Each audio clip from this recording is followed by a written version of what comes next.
చేసినటువంటి పని సఫలీకృతం కావాలి అంటే ఏ 4 లక్షణములు ఉండాలో వాల్మీకి మహర్షి చెప్పారు. అది మొట్టమొదటి సర్గ చిట్ట చివరిలోకి వచ్చేటప్పుడు ప్రస్తావించారు. ధృతి, దృష్టి, మతి, దాక్ష్యం సకర్మసు నసీదతి. అంటే తన పని యందు తాను నశించడు. నశించడు అన్న మాటకు అర్థం ఏంటంటే తన పని యందు తాను వైఫల్యమును చెందడు. తాను చేసిన పనిని సఫలీకృతం చేసుకుంటాడు. ఎవరు అంటే 4 లక్షణములు చెప్పారు. ధృతి, దృష్టి, మతి, దాక్ష్యము. ఈ 4 ఎవరి యందు ఉంటాయో వాడు ఏ కర్మని ప్రారంభం చేసినా కూడా, ఏ పనిని ప్రారంభం చేసినా కూడా విజయవంతంగా పూర్తి చేస్తాడు. ధృతి అన్న మొట్టమొదటి మాటకు అర్థం, ధృతి అన్న మాటకు అర్థం ధైర్యము అని ఒక అర్థం, విశ్వాసము అని ఒక అర్థం, పూనిక అని ఒక అర్థం, పట్టుదల అని ఒక అర్థం. అది సమన్వయం అయ్యేటప్పుడు ఇన్ని అర్థాలతో ప్రకాశిస్తుంది. అసలు మొట్టమొదట ఏదైనా ఒక పనిని ప్రారంభించేటప్పుడు ఆ చెయ్యబోయేటటువంటి పని గురించి అవగాహన ఉండాలి. 2, ఆ పనిని నేను చేసి తీరుతాననేటటువంటి పట్టుదల ఉండాలి. నేను ఈ పని సాధిస్తాను, ఈ పని నేను చేస్తాను అనేటటువంటి నమ్మకం లేనివాడు, ఆ పనిని సాధించాలనేటటువంటి కృతనిశ్చయం లేనటువంటి వాడు, ఆ ధైర్యం లేనటువంటి వాడు ఆ పనిని సాధించడానికి కార్యక్రమాన్ని ముందుకు తీసుకుని వెళ్ళడం సంభవం కాదు. ఏదైనా ఒక కార్యక్రమాన్ని తలపెట్టి ఒక నిర్ణయం చేసుకోగానే అసలు ఆ నిర్ణయం చేసుకున్న దగ్గర నుంచి కూడా మనసులో ఒక రకమైనటువంటి తత్తరపాటు బయలుదేరుతుంది.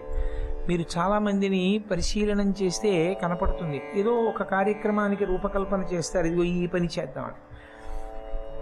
ఆ పనిని సంతోషంగా చెయ్యడం కన్నా అయ్య బాబోయ్ ఆ పని చెయ్యాలి, అయ్య బాబోయ్ ఆ పని చేయాలి, ఎలా జరుగుతుందో ఏమిటో అని విపరీతమైనటువంటి కంగారు పడిపోయి ఆందోళనకి లోనైపోయి చెమటలు పట్టేసి ఆరోగ్యం పాడు చేసేసుకుంటారు కొంతమంది ఎంత కార్యక్రమాన్ని కూడా చాలా ప్రశాంతంగా నిభాయిస్తూ కనుసన్నలతో కార్యక్రమాన్ని నిర్వహిస్తారు. ఎక్కడ ఏ కార్యక్రమం ఎలా జరగాలనేటటువంటి దాని మీద స్పష్టమైనటువంటి ఒక ప్రణాళిక ఉంటుంది. ఆ ప్రణాళిక ప్రకారంగా చేస్తారు. తమ శక్తిని అంచనాలోకి తీసుకుంటారు. చెయ్యవలసినటువంటి పని ఎటువంటిది, ఆ పనికి తన శక్తి సరిపోతుందా, ఒకవేళ ఆ పనికి తన శక్తి సరిపోదనుకుంటే తాను ఇంకా ఎంత కష్టాన్ని అదనంగా వినియోగించవలసి ఉంటుంది, ఎంత కష్టాన్ని వినియోగిస్తే ఆ కార్యక్రమాన్ని తాను చెయ్యగలుగుతాడన్న విషయం మీద దృష్టి పెట్టినటువంటి వాడై అధైర్యాన్ని కానీ పిరికితనాన్ని కానీ మనసులోకి ప్రవేశించకుండా చూసుకుంటాడు. మీరు ఒక్క విషయం జాగ్రత్తగా గమనించండి. ఈ శరీరమునందు 2 విశేషములు ఉంటాయి. ఒకటి స్థూల శరీరము అంటారు, రెండవది సూక్ష్మ శరీరము అంటారు. స్థూల శరీరము ఎంత ఆరోగ్యంగా ఉండనివ్వండి, సూక్ష్మ శరీరము ఆరోగ్యంగా లేకపోతే స్థూల శరీరం యొక్క ప్రయోజనం ఉండదు. స్థూల శరీరం ఎంత అనారోగ్యంగా ఉండనివ్వండి, సూక్ష్మ శరీరానికి బలం ఉంటే స్థూల శరీరం ఉపయోగపడుతూనే ఉంటుంది. స్థూల శరీరం అంటే జ్ఞానేంద్రియ కర్మేంద్రియ సంఘాతం. ఈ కాళ్ళు, చేతులు, కళ్ళు, ముక్కు, చెవులు, నోరు వీటన్నిటినీ కలిపి స్థూల శరీరం అంటారు. సూక్ష్మ శరీరం అంటే ప్రధానమైనది మనస్సు. నా శరీరంలో నా కంటి వెనక ఉన్నటువంటి రెటీనాని నేను చూడాలి అనుకుంటే డాక్టర్ గారు నాకు చూపిస్తారు తెర మీద, ఇదిగో మీ రెటీనా ఇలా ఉందని. నా గుండె కవాటాలని నేను చూసుకోవాలి అనుకుంటే చూసుకోవచ్చు. నా మనసుని చూపించండి అని నేను అడిగాను అనుకోండి, ఎవ్వరూ చూపించలేరు. కానీ ఆ మనస్సే ఈ శరీరాన్నంతటినీ కూడా నడిపిస్తుంటుంది. కాదు నిజం చెప్పాలి అంటే మన ఏవ మనుష్యాణం కారణం బంధమోక్షయోహో అంటాడు గీతాచార్యుడు. ఆ మనస్సే ఒక మనిషి బంధనంలో పడిపోవడానికి కానీ, ఒక మనిషి మోక్షాన్ని పొందడానికి కానీ కారణమై ఉంటుంది. ఒకడు ఒక గొప్ప విజయాన్ని సాధించగలిగాడు అంటే దానికి ప్రధానమైన కారణం ఏది అంటే మనస్సే. మొట్టమొదట మనసుని నిగ్రహించగలిగినటువంటి వాడైతే, మనసుని ఉత్సాహంతో నింపగలిగినటువంటి వాడైతే అటువంటి వాడు ఏ కార్యక్రమాన్నైనా సాధించగలుగుతాడు. ఈ ఉత్సాహంతో నింపడము అనేటటువంటి ప్రక్రియలో మనసుకి సంబంధించి ధృతి అన్న మాటని జాగ్రత్తగా అర్థం చేసుకోవాలి. ఏ కార్యం మీద పడితే ఆ కార్యం మీద దృష్టి పెట్టి ఇది నేను చేస్తానని తెగించకూడదు. దాన్ని మూర్ఖత్వం కింద మారిపోతుంది ఒక్కొక్కసారి. ఎప్పుడు మూర్ఖత్వం కింద మారుతుంది అంటే శాస్త్రాన్ని విడిచిపెట్టి ప్రయత్నం చేయకూడదు. ఏదైనా ఒక కార్యక్రమం నేను ఇది చెయ్యాలి అని సంకల్పం చేసినప్పుడు అది శాస్త్రం అంగీకరించినదేనా, ఇది శాస్త్రము చేత ఆమోదింపబడి నేను చెయ్యడానికి యోగ్యమైన కార్యక్రమమేనా, శాస్త్రం అంగీకరించినదే నేను చెయ్యవచ్చు అన్న కార్యక్రమం అయితే ప్రారంభం చెయ్యాలి. ఇందులో ఎవరి శక్తి వారికి తెలుస్తుంది. శాస్త్రీయమైనటువంటి కార్యక్రమం వైపుకు వెళ్లకుండా అశాస్త్రీయమైనటువంటి పనిని కేవలంగా తన మనసులోంచి పుట్టినటువంటి రాగము ద్వేషము ఈ రెండిటి కారణంగా పుట్టినటువంటి కోరిక కొరకు ప్రయత్నం చేస్తే తాను ఈ జన్మలో వెనక్కి పడిపోవడం కాదు, కొన్ని కోట్ల జన్మలు పడిపోతాడు. నేను అన్న మాట మీరు బాగా పట్టుకున్నారో లేదో మళ్ళీ నేను ఇంకొకసారి దాన్ని వివరించే ప్రయత్నం చేస్తాను. మనసుకి ఒక లక్షణం ఉంటుంది, మీరు గమనించండి. సాధారణంగా అది ఆ రెండిటితోటే పనిచేస్తూ ఉంటుంది. ఒకటి రాగము, రెండు ద్వేషము. ఈ రెండే దానికి. రాగము అంటే అది ఏదో ఒక కోరికని కోరుతుంది, ఏదో ఒక దాన్ని ఆశిస్తూ ఉంటుంది, ఇది జరగాలి అని కోరుకుంటూ ఉంటుంది. అది జరగకపోతే దానికి ఎవరినో ఒకరిని బాధ్యుల్ని చేస్తుంది. వీరి వలన నాకు ఈ కోరిక తీరలేదని వారిని బాధ్యుల్ని చేసి వారి మీద కక్ష పెంచుకుంటుంది. లేదా ఒకవేళ ఆ కోరిక తీరనప్పుడు ఎవరి మీద కోపాన్ని నెట్టాలో దానికి తెలియలేదనుకోండి, అలా ఎవరి మీద కోపాన్ని నెట్టలేని పరిస్థితి ఏర్పడింది అనుకోండి, అప్పుడు అది కేవలంగా డస్సిపోతుంది, అలిసిపోయి తన మీదకే తీసేసుకుంటుంది.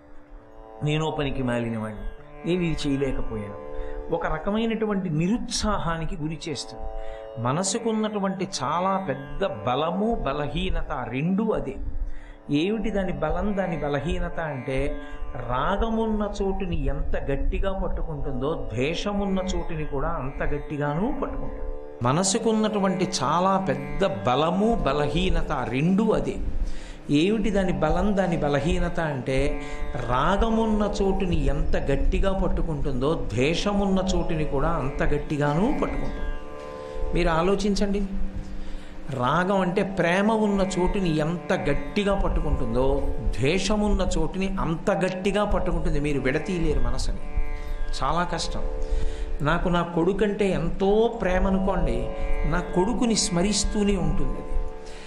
నాకు ఎవరో ఒకరంటే చాలా ద్వేషం అనుకోండి, వారిని కూడా అలాగే స్మరిస్తూ ఉంటుంది. చిత్రం ఏంటంటే రాగముతో స్మరించనివ్వండి, ద్వేషముతో స్మరించనివ్వండి, దానికి ఆ అలవాటు ఉండిపోతే మనసులో 6వ వంతు ఆ పదార్థంగా మారుతుంది. అది ఏం చేస్తుందంటే శరీరము నుంచి ప్రాణము ఉత్క్రమణమైపోయేటప్పుడు, అంటే ప్రాణాలు పైకి లేచిపోయేటప్పుడు దానికి ఒక లక్షణం ఉంటుంది. మనసు ఇంద్రియముల యొక్క శక్తులనన్నింటినీ కూడా వెనక్కి లాక్కుంటుంది. భాగవతంలో చెప్తారు, అది వెనక్కి లాగేసి పరిగెడుతుంది ఎటు వెళ్ళిపోవాలని. కంటిలోంచి చూసే శక్తిని వెనక్కి లాక్కుంటుంది, చెవి నుండి వినే శక్తిని వెనక్కి లాక్కుంటుంది, ముక్కు నుంచి వాసన చూసే శక్తిని వెనక్కి లాక్కుంటుంది. లాక్కుని సూక్ష్మ శరీరమైన కారణం చేత ఎటు నుండి బయటికి వెళ్ళిపోవాలని ఆలోచిస్తుంది.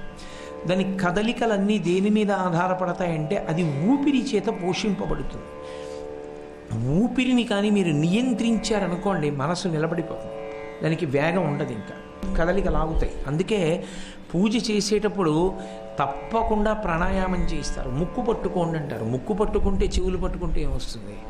ముక్కు పట్టుకోండి కాదు, ప్రాణాయామం చేయాలి. ప్రాణాయామం చేస్తే ఊపిరి యొక్క వేగం నియంత్రింపబడుతుంది.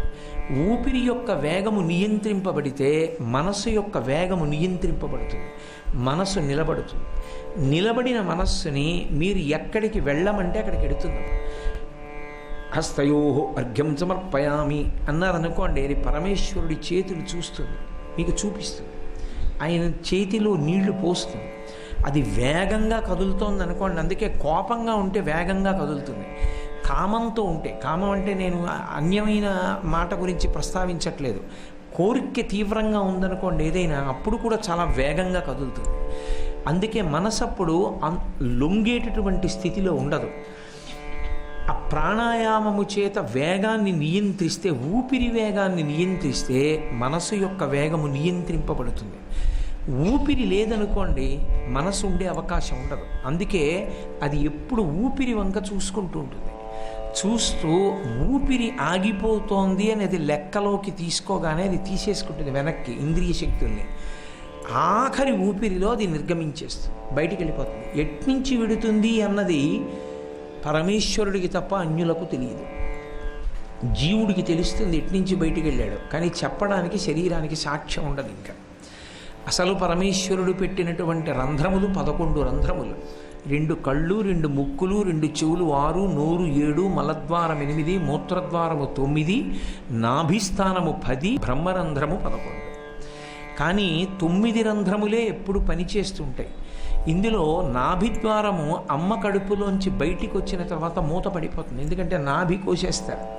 అప్పటి వరకు అమ్మ తిన్న ఆహారమే నాభిగొట్టంలోంచి లోపలికి ఎడుతుంది. అంటే రంధ్రమేది బయటికి వచ్చాక కోసేస్తారు. నాభిని కోసేస్తే మూత పడిపోతుంది ఆ నాభి.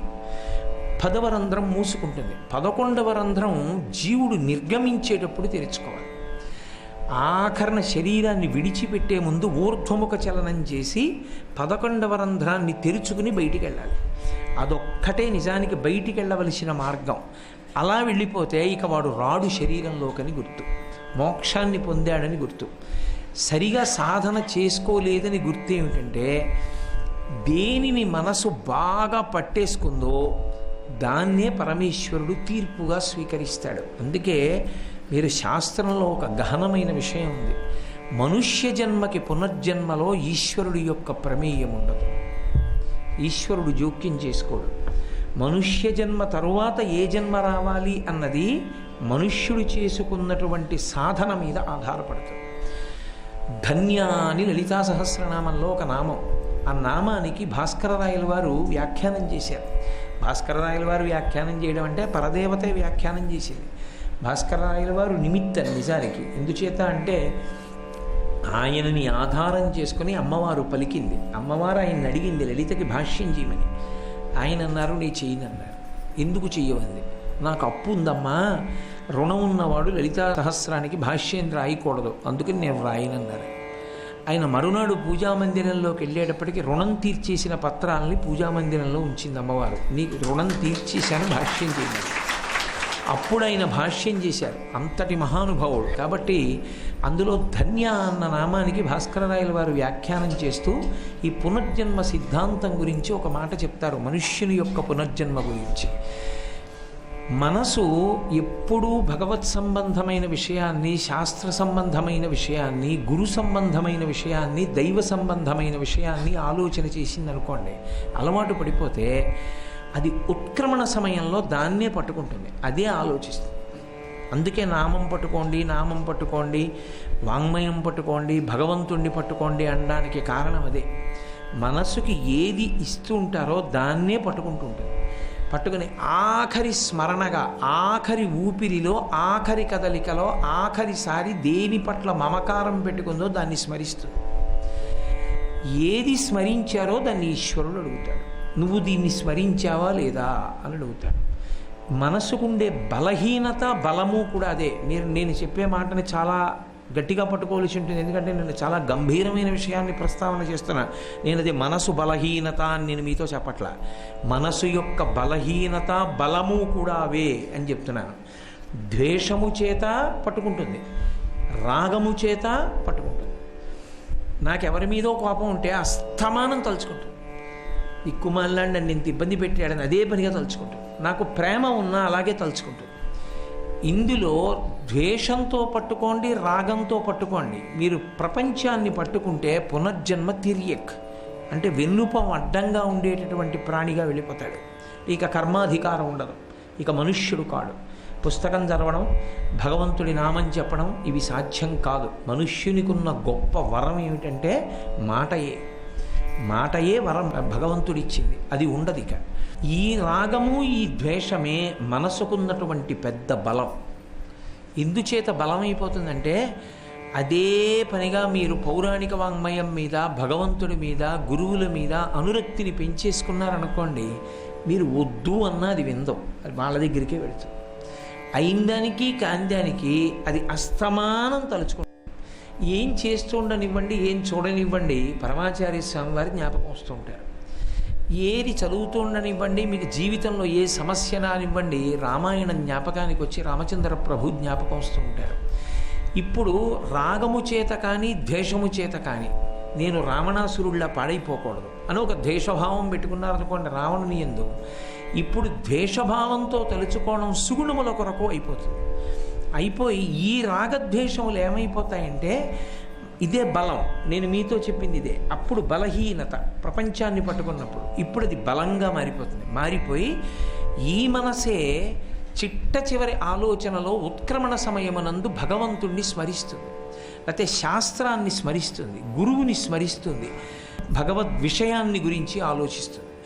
ఆలోచిస్తూ వెళ్ళిపోతే ఈశ్వరుడు మళ్ళీ పునర్జన్మ ఎలా ఇస్తాడంటే ఒక మహాపండితుని కడుపున పుట్టి ఆ మహాపండితునికి కొడుకైన కారణం చేత ఆయన దగ్గరే విద్యాభ్యాసం చేసి అనుష్ఠాన ప్రక్రియ కొనసాగించి మోక్షానికి దగ్గరికి వెళ్ళిపోవడానికి అవకాశం కల్పిస్తాడు.